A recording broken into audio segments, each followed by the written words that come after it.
Hello and welcome to the all-new, all-different number one comics podcast, Volume 1, issue number 95. 95 is alive. Hello, Bob. I'm Dan. That's Bob. Say hello, Bob. Hello, Bob. We are a first issue comic book podcast. Hey, each and every episode, we take a look at a brand new first issue comic book, break down the story and art, the beats, all of that stuff, and let you know if we think that you should move on to issue number 2 or not. We also talk a little bit of comic book news, even when that exists. And we, talk about books that are in shops this and next week. Bob, this week we are going to be covering the all-new number 1. From Dark Horse Comics. Man, we haven't done them in a hot minute. I know. FML. Bob, here's the quiz of the day. Are you familiar with what FML stands for? I'm familiar with the not so nice term. Yeah, I'm pretty sure that's what this is. I mean, it doesn't ever explicitly say it in the book, but I would imagine that that's what that stands for here.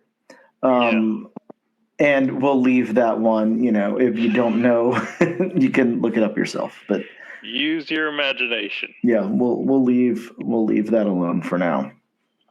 Bob, this is an interesting book. It's going to be an interesting conversation. But before we do that, we'll take a quick pause and we'll return with some comic book news.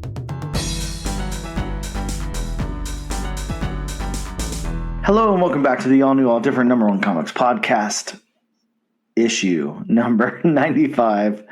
Boy, you had to really think about that one, did you? Oh, yeah. The nice pause in my voice there and everything definitely didn't give that away. So, yeah, I had to think for a second there. Bob, I would like to point out, before we get into the news, look, and this is just a humble brag on us, very humble brag, but, I will say this, we're 95 episodes strong now. Not including bonus episodes. So, just regular feed episodes, 95 strong. We've been doing this for a little while. We're almost up to episode 100, issue 100, if you will, which is super cool. I'm really excited about that. I love podcasts. I love comic books, so this is like great intersecting worlds for me. I love comic book podcasts. I listen to a lot of them. I'm not going to sit here and name drop all the podcasts that I listen to, but a good amount of them like go into cool comic book history and specific characters and publishers and all kinds of things. And definitely not trying to throw any shade here because I love these podcasts either way. But, there's some podcasts that around the time that, we started our podcast, I thought to myself, I'd really love to hear, like a single issue broken down, like a podcast that kind of breaks down a single issue. And I want it really relevant, because there are podcasts out there who, say, my favorite comic book is, Batman 363. So let's break into that and cover it. And they do things like that, which is cool if that's what you're looking for. But, I wanted this really super topical, super relevant. Hey, this is out this week. And here's like a deep dive kind of like review on it. And you can get kind of all the information you need on this one comic book. And then you'll know, if you haven't made it to the comic book shop yet or whatever, and you trust the host that you're listening to, that you can listen to this and say, okay, I should pick that book up or I shouldn't or whatever. So, that was the thought, obviously, that we talked about whenever we put together doing this and started talking about it and everything. And there's quite a few comic book podcasts out there. Not quite a few. I found a few, but that are like first issue comic book podcasts. They say they're about first issues and all this stuff. Well, Bob, we are the only. I'm proud to say, and again, not throwing any shade, but I'm very proud to say that we are the only first issue comic book podcast that dedicates our podcast to talking about a first issue comic book. That's what we do here. That's in the name. That's that's our thesis. That's everything. So yeah, while some of those you might search if that's what you were looking for, a first issue review. they might have, some of that in the title or whatever, and obviously they're going to go over some first issues and stuff, but nobody's doing what we do. This is the only place that you're going to find this if this is what you're looking for. So I don't know, humble brag. I think that's kind of cool. We're doing something that somebody else is not doing.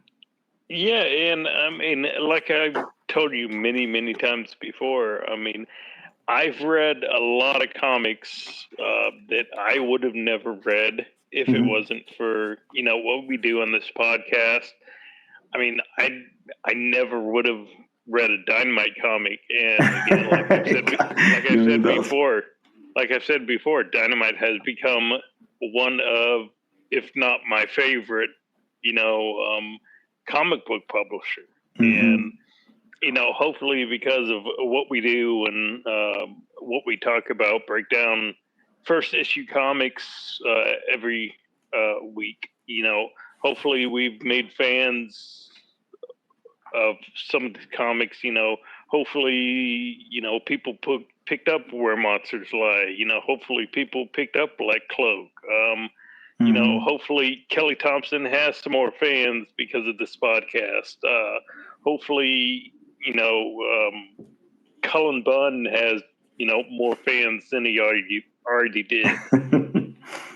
Yeah, I completely agree. I think that, it's really cool, and I'm really super proud of what we've been able to do here. So it's been a lot of fun, and it continues to be a lot of fun, and I'm just happy to be doing this. But enough of the sentimental nonsense. Let's get into some news. It's news light. I did mention to you off air there was some kind of event yesterday or something.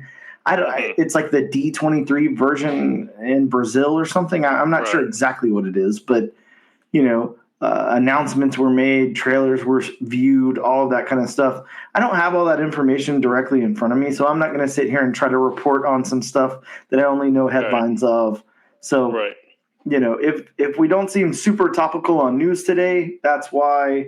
We'll just get into what we know. But Bob, some news for you. Yeah. All that's probably coming next week. Yeah, exactly. Big news week next week, I'm sure. But Bob, some news for you. Simon Kinberg has been secured by Lucasfilm to write and produce a Star Wars trilogy of films that is rumored to be episodes 10, 11, and 12 of the Skywalker saga.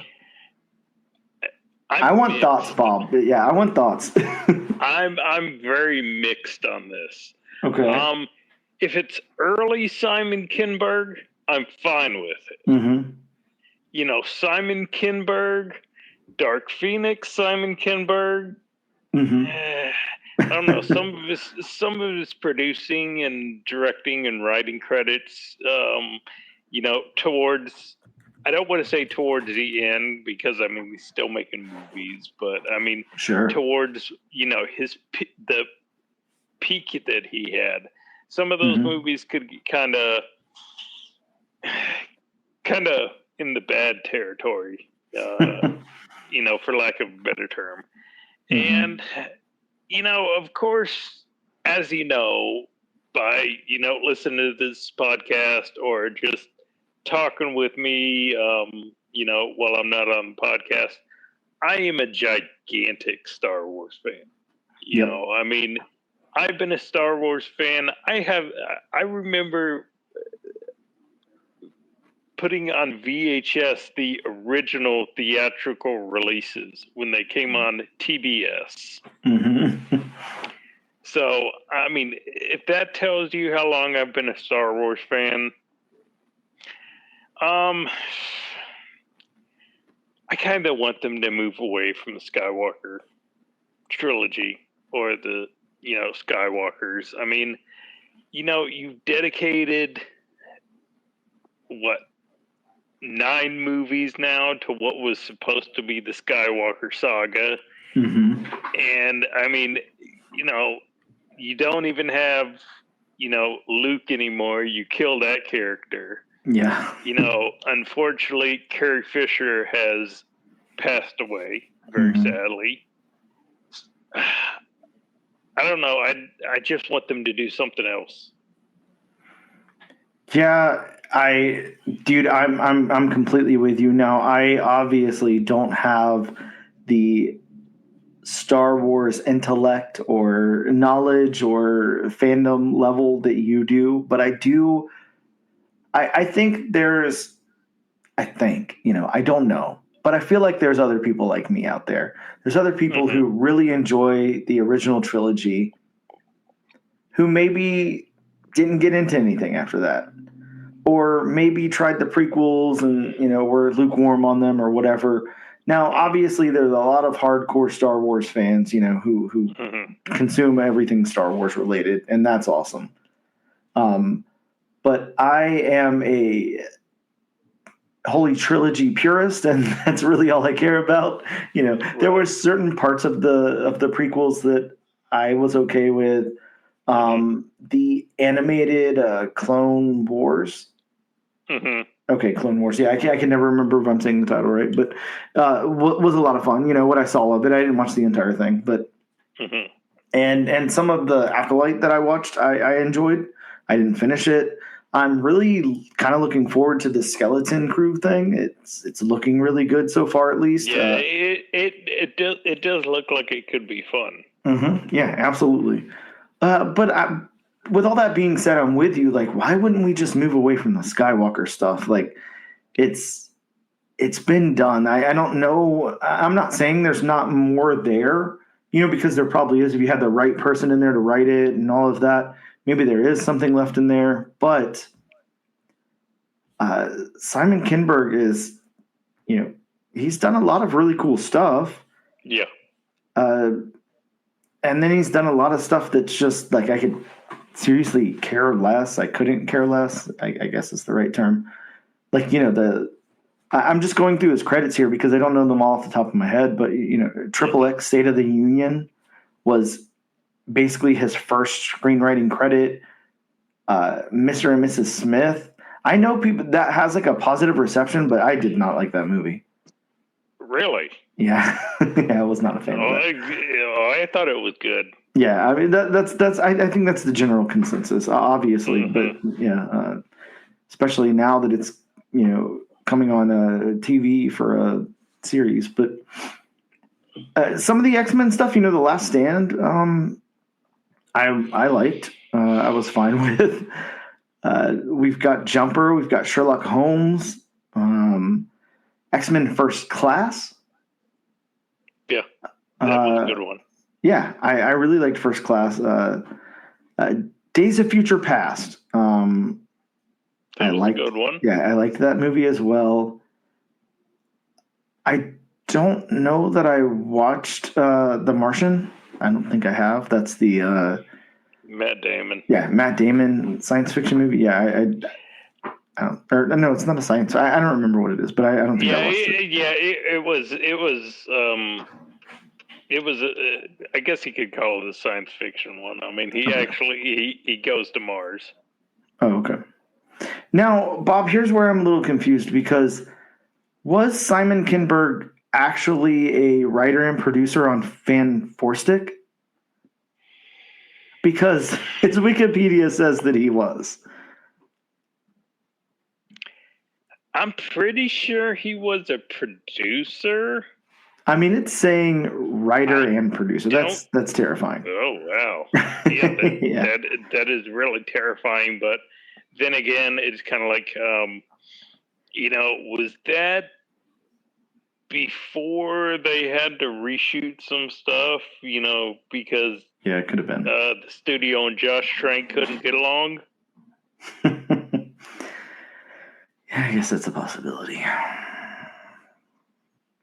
I mean, there's a lot of stuff there. There's a lot of obviously producer credits and writer-producer credits and all of that stuff. The Dark Phoenix was a producer on New Mutants. Yeah, there's some stuff in there that I really enjoy and some stuff that I'm not a huge fan of. Bob, Star Wars Rebels, the animated series, he did everything but direct on that. Really? He did. And here's one that's going to throw me through a loop. Yeah, he was a writer, executive producer, and creator on Star Wars Rebels. So, yes. Oh, wow. Yeah, that was a very good series. Yeah. Now here's one that I think is it blows my mind because I didn't know this information until right now, and it's probably gonna blow your mind a little bit. The 2019 Jordan Peele Twilight Zone, he was a director, writer, executive producer, and developer on. He directed an episode and wrote an episode, and I'm sorry, you know I love the Twilight Zone. I love the Twilight Zone probably as much as you love Star Wars. Dude, there is absolutely nothing, a single thing redeemable about the 2019 Jordan Peele series. It is absolutely horrible.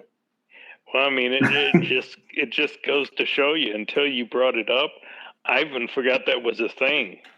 Yeah, probably better that you forget. So, yeah. Yeah, but I guess, I just kind of wanted to point out, the guy has done some stuff. He's got he's got hits and misses, some big swings and some, safe bets and everything in between. So I do think, more than anything, I appreciate what he did with some of the X-Men stuff. Really cool, really interesting. It'll be interesting to see what he does with Star Wars. I'm like you, though. I wish it wasn't Skywalker stuff, and I wish that we could get a little bit more creative than that. But here we are. So yeah, and again, like I said, I'm very, very hesitant with him taking over the writing duties on Star Wars. Yeah. Yeah, could be fun. Now, my next little piece of news, a Mass Effect TV series is in development for Amazon with Daniel Casey of Fast and Furious 9 to write and produce. I know nothing about Mass Effect. It's a video game. That's all I know. I never played the games. Yep, likewise. Obviously, I never play any games. But yeah, I know this is a big title. And, Bob, here's something interesting, too. I know we've talked about this before, but I feel like we're kind of on that ground level right now of really seeing these big popular video game adaptations start to pop off and everything. We've had some really good ones. There's still some bad ones in the mix. That there was the Badlands that came out pretty recently that nobody liked. But we did have, what is it? Borderlands. Oh, sorry, Borderlands. Yes, sorry, Borderlands. But we did have, there's been some hits too. There's been some big hits. The Last of Us series was a huge hit, and season 2 is coming around pretty soon. The Fallout series was a huge hit. Yeah, so I feel like we're kind of on the ground level right now of that to see what happens because they're trying things. They're trying. And some of these things are written so well and have such a rich environment and characters and everything. So yeah, I will definitely at least do a surface level Wikipedia dive to see what Mass Effect is all about. So that's on my list of things to do. We got a D23 Brazil Thunderbolts trailer. I did watch that. It's got some more Thunderbolt stuff. I'm not gonna lie, Bob. I loved the first Thunderbolts trailer or teaser or whatever that we got. I thought it looked really, really good. This one makes it look less good. It doesn't look bad by any means, but it's a very Suicide Squad. They're doing the same exact thing. And I was like, okay, I hope this trailer's just cut this way, and I hope the movie's not, because I don't want to see Suicide Squad again. I'm good on that. Yeah. The Captain America 4, the Brave New World trailer that dropped. Bob, I know you said you haven't watched any of these trailers yet. Holy shit, watch this thing, man. This is insane. This is a really good trailer. If this is any indication on how the movie's going to be, I am very, very stoked about this. This has all the best parts of Winter Soldier, vibes, and then it's just elevated. It looks really, really cool. Looks really good. So yeah, I can't wait for you to check out that trailer and let me know what you think about it. But yeah, I'm very stoked on it. We got a What If Season 3 trailer. I haven't watched it yet. I haven't either. Yeah, I do know, I don't know. I had heard some rumblings of an Eternal storyline in it. Really? Don't know how true that is. Yeah, but I guess it's a possibility. I was gonna say even animated form, the Eternals may be risk. Yeah, huge risk. Yeah, completely agreed. And then Bob, the last thing I'm going to do, because that again we're news light, we'll just run through this really really quick. Now unless you have anything you want to say, you don't even have to comment on it. But I just do the Hot 10 just came out on Key Collector. I'm just going to go over it really quick. I'm not going to read everything about it, just basically what books they are. Batman Vengeance of Bane is in there. James Gunn is developing the Bane and Deathstroke supervillain team-up film, so that's why that's on there. We've got Iron Man 55, of course. Thanos, Bob. We got Thanos. So there's been some speculation that King Thanos, introduced in Thanos 13 from the 2017 run, may somehow be worked into the MCU. I don't really know how that would happen. That would be very interesting to bring back Thanos for like a King Thanos storyline. So I don't know. It would, but I mean, it's comics and it's comic book movies. True. We've got Daredevil #1. Bob, a book that I wish I had a copy of. But first appearance of Daredevil, Foggy Nelson, Karen Page. Of course, we know that there was some footage of Daredevil Born Again. And it makes... When you see that kind of thing, you want to grab those first appearances. I don't know. I guess if you've got like 20 grand laying around, you can grab the first appearance of Daredevil. No, you can get a lower grade copy, but yeah. Yeah. We've got Voltron #1 on the list, Bob. A live action project, of course, is in development with Henry Cavill cast in the lead role. Uncanny X-Men 266, of course, the second appearance and first cover appearance of Gambit. Dude, the Deadpool Wolverine thing just really elevated Gambit, like way back up, I mean, Gambit's always been like I don't know, he's not a core X-Men, but like in certain teams and certain incarnations of X-Men, a huge fan favorite. And this is just elevating that, so that's really cool. Yeah, I think interest has been renewed in the Channing Tatum version of Gambit. Yeah, and I don't know about you. I mean, I would assume you feel the same way, but I mean, honestly, don't you want to see that now? Like it's almost like let's not leave that on the table. Let's go ahead and make that. Yeah, I'd honestly like to see it. I've always wanted to see. Of course, we got to see Channing Tatum a little bit give his rendition of Gambit, but I'd like to see if Channing Tatum could take his version of Gambit and, make an entire movie out of it. Yeah, and I honestly think he could, but yeah, super cool. Next up, we've got Predator from Dark Horse 1989. I don't know why this is on their list, but that is cool. It's the first appearance of Predator in a comic book. So, yeah, very cool. We've got Fantastic Four #50. The iconic Silver Surfer cover there. And, not much of an explanation, but, yeah, super cool. That's the third appearance of Silver Surfer and the second appearance of Galactus. We've got Silver Surfer issue #3. Bob, I think you know what this one is. It's got the first appearance of Mephisto. We're still in that weird spot where Sacha Baron Cohen, is going to play Mephisto. Really wish we would have seen him in at least a cameo on Agatha all along, just so we could see what he looks like. Yeah. It would have been really cool. Bob, another book that, I've got quite a few copies of, so happy for that. Incredible Hulk 340. You know the book, the iconic Todd McFarlane cover. Oh, of course. And we've got, rounding out the list, Marvel Superhero Secret Wars issue #8. The origin of the Black Symbiote costume. And the second appearance of Spider-Woman Julia Carpenter. So another iconic cover where all you need to do is save the issue, and it's like, oh, I know what that is. Hey, I know that one. So that's all the news we got for you. We'll take a quick brief break. We'll be right back.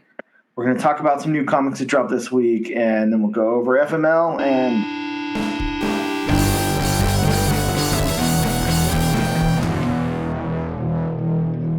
Hello, and we're back with the all new, all different number one comics podcast, Bob, why would I say episode? That's not real. Issue number 95. Because you always want to say episode. Yeah, it's true. I do. Bob, some new comic books dropped in shops this week. It happens from time to time. Every so often, new comic books come out. It's almost like it's like a pattern. If you just, look on Wednesdays, there's some new books there. I don't know. It's pretty cool. I'm going to say, first off from DC Comics, Bob, the next big book in the Absolute line over at DC Comics, we got Absolute Superman. Finally rounding out the Trinity there. We've got Superman.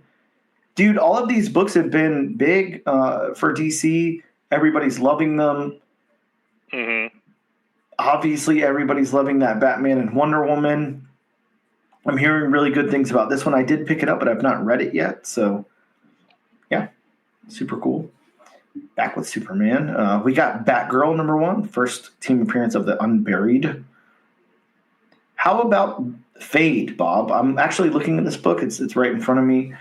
Fade is from Boom Studios. It looks cool. I don't know. The synopsis, it sounds insane. I'm not going to read it, but it looks like a cool book. We also have Green Arrow Annual 2024, the first appearance of Firestarter. And I don't know if it's like, Stephen King's Firestarter, if it's that Prodigy song from the 90s Firestarter, or if it's just a Green Arrow person. So haven't read it, but yeah. How about Kahori, Reshaper of Worlds, number 1? How many did you pick up? Like an idiot, probably I only picked up 1 because this is Kahori's first comic book appearance. Of course, she first appeared in What If Season 2 in a special episode. Man, such a cool episode. The standout of the whole season for me, the standout of the entire series so far for me, I'm not going to lie. Really, really cool.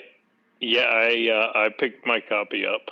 Yeah, very cool. I haven't read it yet, but can't wait. And I did see, actually, just, to comment on that, that Corey is getting another episode in Season 3. Really? Yes. So I'm very stoked about that. I'm not going to lie. Bob, we've got Kid Venom issue number 3. Living Hell number 1. A demon who escaped hell and is beginning a new life on Earth as a human with a family must do everything in his power to evade the bounty hunters who have come to take him home. That sounds terrible. Going back to hell. Don't want to. Negasonic Teenage Warhead number 1. The first appearance of the mutant girlfriend of Negasonic Teenage Warhead. Mm-hmm. We've got the 0 issue of Something is Killing the Children, Bob. This one has the origin of Erica Slaughter, detailing the mission preceding Archer's Peak saga, where the story began. And we've also got Ultimates issue number 6, the introduction of the Hulk's immortal weapons, and Walking Dead Deluxe issue 100, which, our comic book shop owner wanted to tell everybody, hey, pick this book up. It is like the bloodiest, most violent thing you've ever seen. And I was like, that doesn't make me want to pick up the book. But well. Yeah. I'm sure that's a selling point for some people. I was going to say some people like those, ultra-violent books. Yeah. Understood. I think that's why so many people like that movie, Clockwork Orange. And I'm like, nah, man, I'm not into it. Not my thing, but that's okay. Hey, those are some of the new books that dropped in shops this week. We will take a very brief break, and we'll return to talk about FML.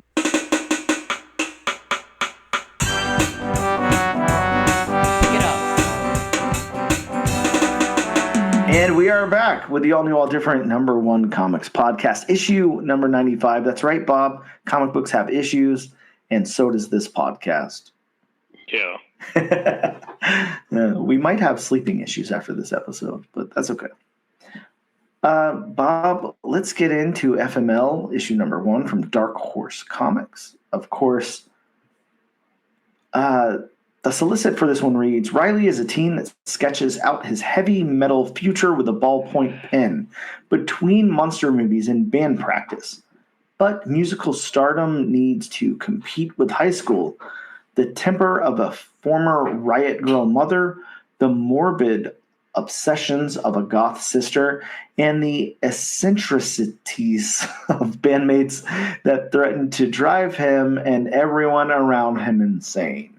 The balance gets harder after a ritual during a party in Portland's Forest Park causes him to wake up one day to discover that the creatures, witchcraft, and heavy metal world he's obsessed with may be a bit closer to home than he preferred. Brand new creator-owned series from the team that brought you Captain Marvel. Here's FML number 1. Bob, this book is written by Kelly Sue DeConnick. No introductions needed. It's Kelly Sue DeConnick. She's done a lot of stuff. Really, really big on, obviously, Captain Marvel. That is a huge book for Kelly Sue DeConnick. And, yeah, I'm trying to, just trying to pull something up here, but Kelly Sue DeConnick has, she's all over the place, man. Done lots and lots of cool stuff. Lots of stuff with Aquaman, with Captain Marvel, some work on Avenging Spider-Man, The Avengers, Bitch Planet, Black Widow, Castle, if you guys remember that. Ghost for Dark Horse, another Dark Horse book for her. And yeah, I'm not going to go over everything because it's Kelly Sue DeConnick, and that would be a very, very big list. So, you know Kelly Sue DeConnick. You trust Kelly Sue DeConnick. We do too. Really, really cool stuff. We've got art by David Lopez. And as we said before, David Lopez worked with Kelly Sue on Captain Marvel. He's also done work on All New Wolverine. And man, I'm getting so many pop-ups today. I don't know what's going on. A-Force, Action Comics, Aliens, What If, Amazing Spider-Man, America, one of my favorite little miniseries, the America Chavez miniseries there. Batman, Arkham Unhinged, Batman proper, Buffy the Vampire Slayer, a long run on Buffy the Vampire Slayer, 90 issues of that series. Really, really cool. Chicken Devil, some work on Daredevil, some more work on Batman, Deadpool, all over the place. This guy's all over the place as well. So some really storied creators here who've done a lot of work. I'm going to get into my synopsis really quick. And Bob, it reads, FML opens with Riley daydreaming about being a rock star. He, his sister, and his ex-Riot Girl singer mom drive to school. We are then introduced to Savvy, Riley's BFF. Everyone puts on a face mask just as the morning announcements start, and we're informed about fires. We then meet some other characters, including Lydia and Glory, and a kid from a metal band asks their band, STFU, to play. Glory agrees. To play a concert with them, and Glory agrees. Next up, we get a scene with Riley's mom as she tries to walk a bunch of dogs and falls, slipping while cleaning up after one. Meanwhile, Riley is getting in trouble for constantly drawing in class. Later, the group all meets up at the Witch's Castle, a place for kids to hang out in the woods. They initiate Lydia into their group, and they gather around to do some kind of weird show and tell thing. Lydia brings a bag of teeth. Riley brings his mom's old punk zines, and they find a crazy story about musicians making a pact to become better musicians that backfires on them. The group then finds a spell and decides to use it. Later, Riley is at home, and he looks into the mirror, and he sees a beast with horns covered in tons of fur and round yellow eyes. So that's my synopsis there. Sorry, probably a little disjointed, but you're used to it by now. Yeah. Bob, how did you feel about the story beats in this book? I like the story beats. The only hiccup I had personally was the whole scene with the mom walking the dogs. Yeah. It just personally that felt out of place for me. Mm-hmm. I mean, I'm assuming it was to show just how hard it is to nail her down, or to talk to her, or to get a moment where she pays attention or anything like that. But yeah, that just kind of felt out of place to me. But other than that, I mean, it was pretty much just like a going through a normal high school teenager's day. Yeah, it was really interesting, and I like that you point that out because I didn't really think about it in that way. And especially now knowing what issue 2 is, because I don't know if you read anything about this, but issue number 2 follows Riley's mom. So it's like a day in the life of Riley's mom, basically.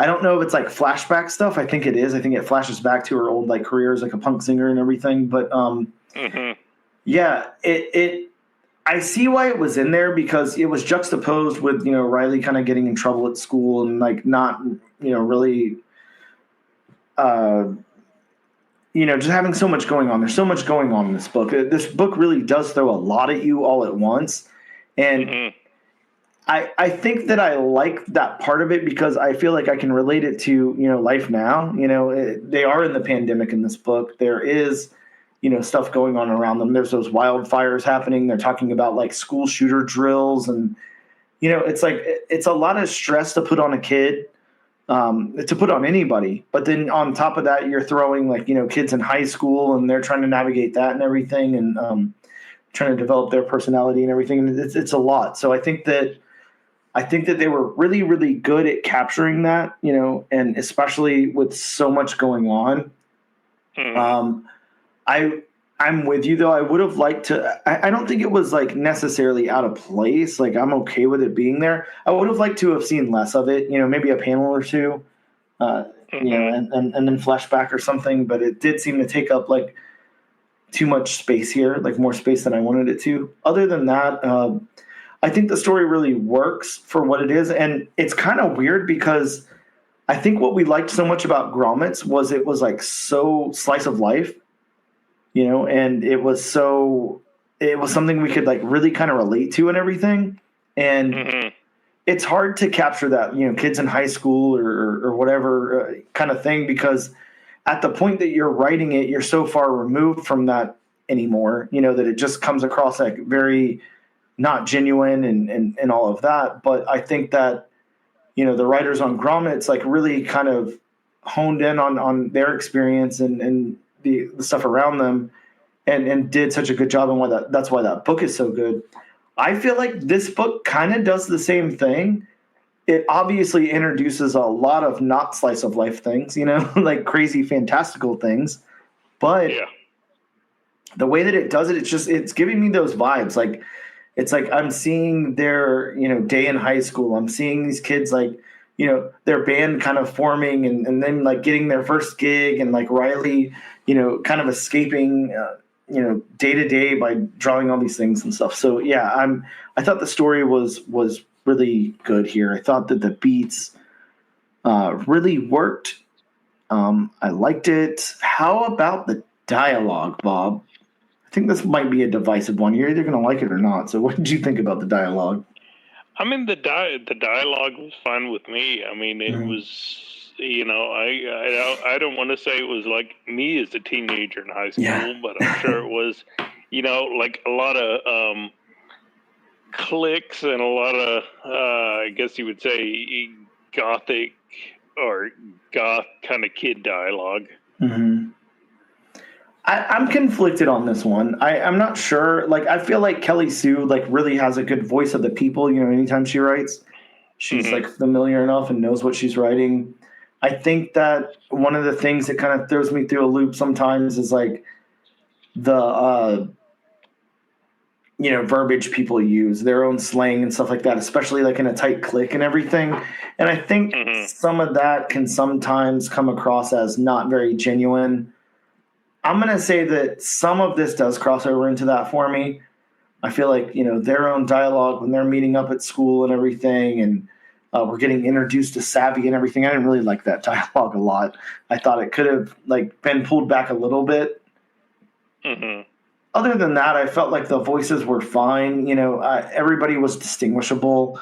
It was really interesting how we have Lydia trying to get absorbed into this group and kind of being like, okay, I'll just go, all the time and stuff. Like, I felt like I really got to know her as a character.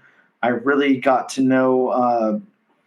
Now I'm trying to think of the name of the character, but Glory.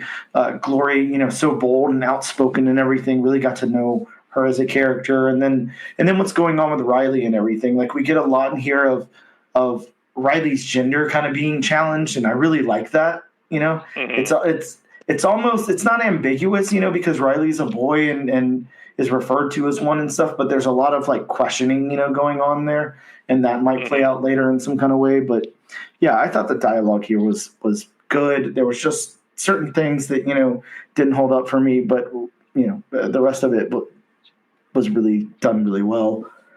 The narrative of this book, Bob, the narrative, this has an interesting narrative, because we're not so much shifting perspectives or anything. We're pretty much seeing this day through Riley's eyes, and at certain points, Riley's mom. But the interweaving of the drawing and stuff like that, it almost crossed over to throw me through a loop sometimes. It's not that I didn't like it, because I did, but it's almost like when I was a kid and I'd be watching Doug, and Doug would go into those daydreams and stuff. And it's like, I would like to see a little bit of pullback on some of that. I think that it might have been used a little bit much here. I think it worked, but it was a little more than my taste. What did you think about the narrative structure? I thought the narrative structure was fine. I mean, the whole thing with him, drawn in the notebook. I mean, I am kind of glad they didn't, do the total. Yeah, he just totally daydreams about it, and I mean, it just showed the drawing, and I'm actually glad we didn't get to see panels where he lived that out. Which I was kind of afraid of when I cracked open this book and got to some of those parts. I was kind of afraid that, they're going to do a little fairy tale kind of scenario. Yeah. But I mean, other than that, the narrative, like I touched on, I mean, it's just like a high schooler, going through a normal day, or at least a normal day for that person. Yeah, a normal day for them. Okay, so the last part of the story is the world building. I think the world building, was knocked out of the park. I think Kelly Sue did a really good job on the world building here. We really get to see this world. It's a weird world because it really is. Yeah, it takes place half in our world and half somewhere else. So it's a weird world filled with weird characters. I mean, I'm not going to say these take fundamentals of people you would see in the real world, but not exactly see in the real world. I mean, I don't think you'd see,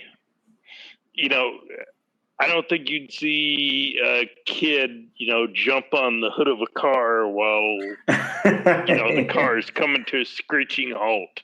At least you hope not, I mean, I'd be pretty damn traumatized if I had a kid jump on the hood of my car. So, yeah. Yeah. I'm with you. I think that, I like it. There's some fantastical things going on, but I think that that's, obviously something that's, important for for the story. So yeah, I definitely enjoyed the world building. Let's go into art, see how David Lopez did here on art. For character art, I will say I really like the characters. I think they're drawn very, very well.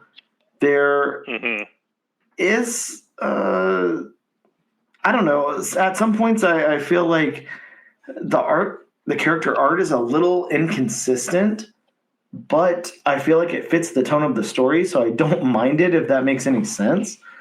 Yeah, I was gonna say. I mean, this is the characters in this are drawn, very stylistically. I mean, they're not drawn in like perfect, art style, human proportions or anything like that. I mean, you got characters with, rounder features in their faces, and uh, Glory. I mean, she's got a very slender, face, but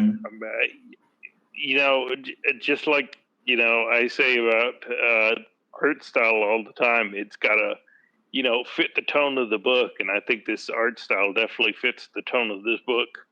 Yeah, I couldn't agree more. I think it does too. Bob, every book must pass a certain background test, of course. Bob, the background snob of the internet. I don't know how this one's going to do. I'm interested to see how it does for you. Of course, it's not a one-size-fits-all thing. We discuss that every time on the podcast. It's got to fit the tone of the book as well, just like the characters we were just talking about and everything. How did you feel about the backgrounds and sometimes lack thereof in this book? I was gonna say. I mean, there are a little too many panels that are just one or two solid colors. There are just maybe a few too many of those for my liking, but the panels that take place in the classroom or in the witch's house. I mean, the backgrounds are the backgrounds are definitely very detailed. I don't know if you noticed this, but I'm looking at the panel where we're in the classroom, and the I guess the teacher who they call Steve, but there's three pictures behind him. Oh yeah. One of them is Will Eisner. Oh really? Yes. I did not notice that. I saw the pictures there. That's interesting. Yeah, I'll have to jump back. Okay. Huh. Yeah, very interesting. Yeah, that actually, of course, I only read these comics once, as opposed to Dan, who reads them more than once. That's kind of pulling back the curtain on our processes. But yeah, I mean, Will Eisner just stood out to me right then and there. It's like, oh, they worked in Will Eisner. That's very cool. That's a nice homage to Will Eisner. Yes. I like that. Very cool. Yes. And I'm kind of with you. I think that while there are some solid colored backgrounds and everything, I think cinematically, I always use that term even though we're doing comics, but the way the shots are set up and everything, we're getting a lot of like medium to close up shots, head shots and everything. This book is very reliant on like seeing the characters' faces and not really action shots or what's going on in the background or anything like that. So I think it serves its purpose. I think everything works here, and David Lopez is very clearly showing it's not any problem for him to pack out a background or anything. He's just, it doesn't really work for this book to, show like a shelf with every spine of a book and title, on the background or anything. Like, this is more about what's going on with these kids. So That's really where the focus is. So I think it works definitely very well. The locations, man, we go all over the place in this book. I couldn't even begin to tell you where. Of course, we're at Riley's house. We're on the way to school. We're at the school. We're at the witch's castle. We're just everywhere. It goes all over the place. I think the locations work very, very well. It's still, again, it is giving me the same kind of vibes, even though it's more fantastical, of grommets. Like, it just gives me those kind of vibes. It's like a day in the life, slice of life thing, and I like. I like how realistic it feels, even though it's very fantastical, even though, this isn't my scene. These aren't my friends, but, I feel like, high school, like getting there to high school, meeting up with your friends, going off somewhere after school, getting in a little bit of trouble for not paying close enough attention and all that. It feels like, real stuff that happened to me in life. So I like it. Yeah. I think the locations work very, very well here, and they help really tell the story. So I like the location aspect of this. Did you have anything you wanted to say about locations? No, well, the thing the thing that really stood out to me as far as the locations, and I'm really glad that David Lopez drew it this way, but the witch's castle, because it's supposed to be, as they say, just an abandoned bathroom in the woods. That is exactly what I would think an abandoned bathroom in the woods would look like, just all graffitied and just, like it's been there for a long while. So yeah, that definitely stood out to me. Yeah. Very cool locations here. All right. And then the last thing, the colors. We have Chris Peter on colors here. She is a Brazilian colorist. I think the colors pop. They work very well. They definitely work for the tone of the book. I like the colors a lot here. I think that they're really, really cool. We get to talk a lot, about colors with, the really bright colors and then the muted tones and stuff, the muted palettes for certain things. This goes all over the place, much like the locations, like the colors, like really help tell the story through color here. So I think the colors are a win. I think that Chris did an awesome job on colors. Really like them a lot. Bob, did you happen to flip to any of the back matter of this book? We have like a little Portland map after the story's over, and then we have like back matter, like actual back matter that you sometimes see. There's like, a crossword puzzle or a word search here. There's something that I really, really like in this book, because I feel like it helps us get to know more about Kelly Sue DeConnick and the team, and more of the world of this book. Is the top 5 lists in the back. There's it's got Riley's top 5 horror movies, Glory's top 5 metal drummers, Lydia's top 5 animal facts, Patty's murder podcasts, and all kind of stuff. So this is really cool. I like it. I'm not going to go over all of them, but there's cool stuff in here. Definitely check it out. If you're reading the book digitally or something, make sure you go all the way to the end. And something cool about it, it's like, send us your top 5, and it gives a little back talk at fmlcomics.com. Yeah, I mean, Bob, that I send in a couple of top 5s just to see if there was any way that I could make it on there. So I can't remember exactly what I sent in, but yeah, I sent like 3 top 5 lists just to test the waters, see what might happen. Nice. Yeah, I'm sure a lot of people sent them in, but yeah, that's really cool. I think I'm going to go ahead and say I like this book definitely enough to check out issue number 2. I'm very intrigued, and I think they're really capitalizing on the same thing that Grommets was, that slice of life, even though it's way more fantastical than Grommets and it goes some other places.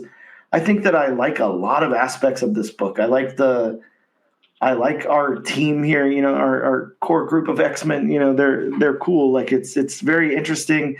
They're almost like ragtag, but they're thrown together, and I don't know. I really like it a lot. I like the group in this book. I love high school stuff already. And, this has bands and horror and, all kind of stuff that I like. So I think me and Kelly Sue DeConnick could be cool friends in real life. And I like this book. And I definitely suggest that you guys add it to your pull list or check out issue number 2. Bob, I'd love to hear your closing thoughts on the book. I mean, I would definitely recommend it too. I do get kind of a Grommets vibe from it, like you said, the slice of life thing, it's pretty much just, from a certain character's, point of view, going throughout his daily life, all that kind of stuff. So, yeah, I think people should definitely, if they like grommets or they, like these kind of comics, definitely check this out. Yeah, I couldn't have said it better myself, so I won't. Bob, we're going to take a quick break. We'll be right back with some new books that came out this week. They come out next week. Sorry, that's what we're doing. They come out next week. And we'll be back in just a moment.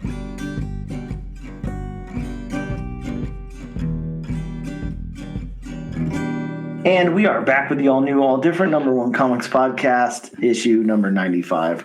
Bob, it's time to talk about some books that are coming out next week in your local comic book shops. First off, from DC Comics, Bob, we've got Absolute Batman issue number 2. The introduction of Absolute Harvey Dent, Riddler, Selena Kyle, and Penguin. The gang's all there. I wonder when Absolute Joker's coming. You know it's coming. Yeah. I'll be surprised if it's not just a whole solo series. Bob, from Marvel Comics, we've got Amazing Spider-Man issue 61. The debut, yeah, I know, right? The debut of Doom-inspired Spider-Man suit. The beginning of the 8 Deaths of Spider-Man story arc. And the first appearance of Synthros, scion of Cryoruk, the god who gives Juggernaut his powers. Oh, Satorak. Oh, okay. Yeah, I was saying all those words right. Don't worry. Yeah, super cool. I'm kind of excited to see this new 8 Deaths of Spider-Man storyline. It sounds interesting. We're done with the Zeb Wells stuff now, and we're over to Joe Kelly and Ed McGuinness. So have to see how that plays out. DC Comics, we've got Batman and Robin 15, the first full appearance of Memento. Bob, we're getting another volume of Black Lightning. This has only happened 2 other times in DC history, so here's a third volume, Black Lightning, issue number 1.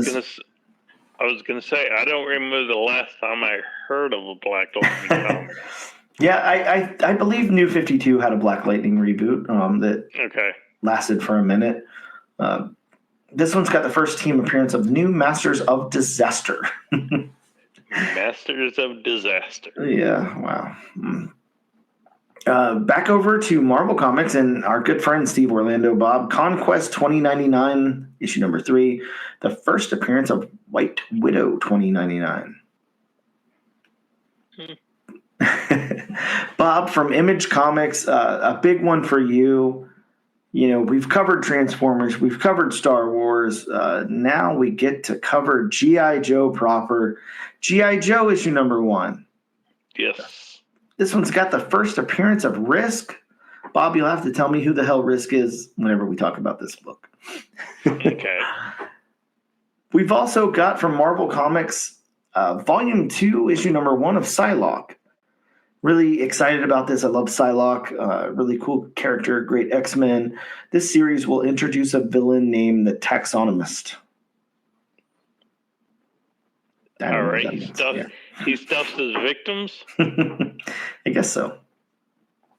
Bob, one I know you're really, really excited about from Marvel Comics, Star Wars Ewoks, issue number 2. That's right, the Ewoks, Bob's favorite Star Wars characters. Favorite species, race, whatever you call an Ewok. This one's got the first appearance of Red Ghost. Bob, are you scared? Red Ghost. Guess not. Red Ghost. Marvel Comics villain? It's in a Marvel comic. Huh. So is John Malkovich going to be in a Star Wars comic? Oh, could be. Could be. Only time will tell. Bob, we've got Ultimate X-Men issue number 9, the full introduction of Ultimate Hero, I don't know, a.k.a. Ultimate Dakin referred to as the first Homo Superior cameo in Ultimate X-Men 6. And rounding this off, Bob, we have Venom, issue 39, the first cover appearance of the all-new Venom suit. And that rounds out our list. Yeah, an all-new Venom. That rounds out our list, Bob. Of course, we know, because we talked off air, next week we are covering G.I. Joe #1. Yep. Got to cover the Joe. I was going to say, when will we get to cover G.I. Joe #1? Yeah, exactly. Doesn't happen often. No. That about wraps up this issue of the all new, all different #1 Comics podcast. Thank you guys so much for tuning in. Happy 11/11, and Bob, get some damn sleep. We'll see you guys next time.